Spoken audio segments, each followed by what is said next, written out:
There is so much feedback on the report, and I don't know where to start in trying to develop my professional development plan. Any ideas? Oh yeah, I have ideas, and you're right. The report that you get back, we are measuring and giving you feedback on 33 specific skill sets.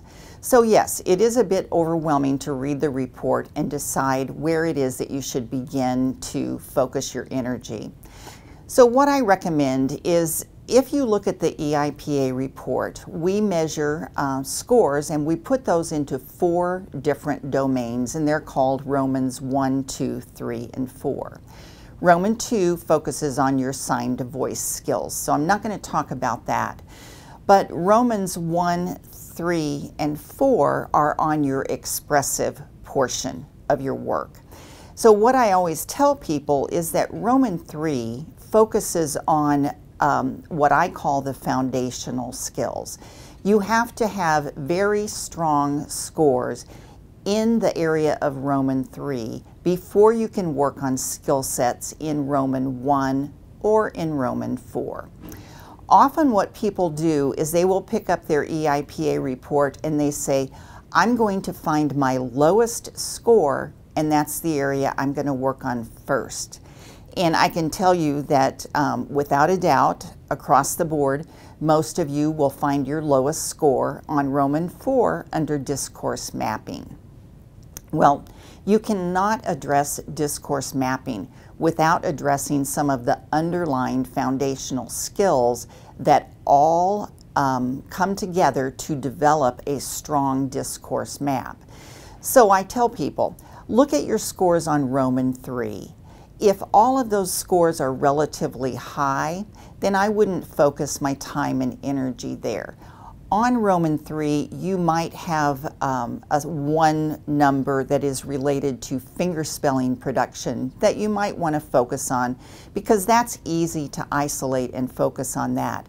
But then I tell people to look at Roman 1, which is labeled as your prosodic skills, the intonation, the things that give language rhythm, motion, fluency, emphasis, and stress. All of those scores are measured on Roman 1.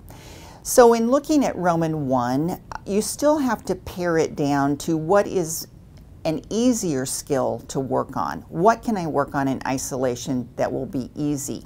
One example might be that you may have a low score in use of facial grammar. So what I would say is you need to find some resource that you can look at where you can see examples of native deaf signers using facial grammar effectively, so that you can observe what that looks like. You have to be able to recognize what the skill should look like before you can reproduce it in your work. So looking at native signers and their use of the language, and then taking what it is that you've observed and trying to apply that, not while you're interpreting, because as I've mentioned before, focused, deliberate practice outside of the classroom is the only way you're going to improve the product that you deliver in the classroom. So if you were working on those grammatical markers and you looked at native signers, or you looked at a print resource that might talk about what is the facial expression, or what is the marker that is used on the face to show a WH question or to show a yes/no question, and then you want to develop sentences, or questions I should say, that are yes/no or WH questions, and you want to practice signing those in isolation and videotaping yourself. Videotaping yourself is so important so that you can look at your product and see what you're doing, because what we think we're doing and what we actually are doing may be somewhat different. So that's a starting point for how to look at your scores. So if you look at Roman 3, as I said earlier, and those scores are strong, then you can look at your scores on Roman 1 and select some from there.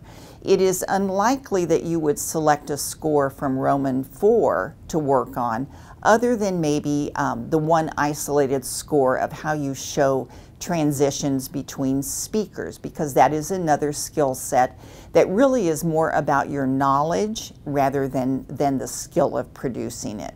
So those are just some tips to kind of help you get started in thinking about how do I pare down all of this information and focus on what's the most important thing I should be working on.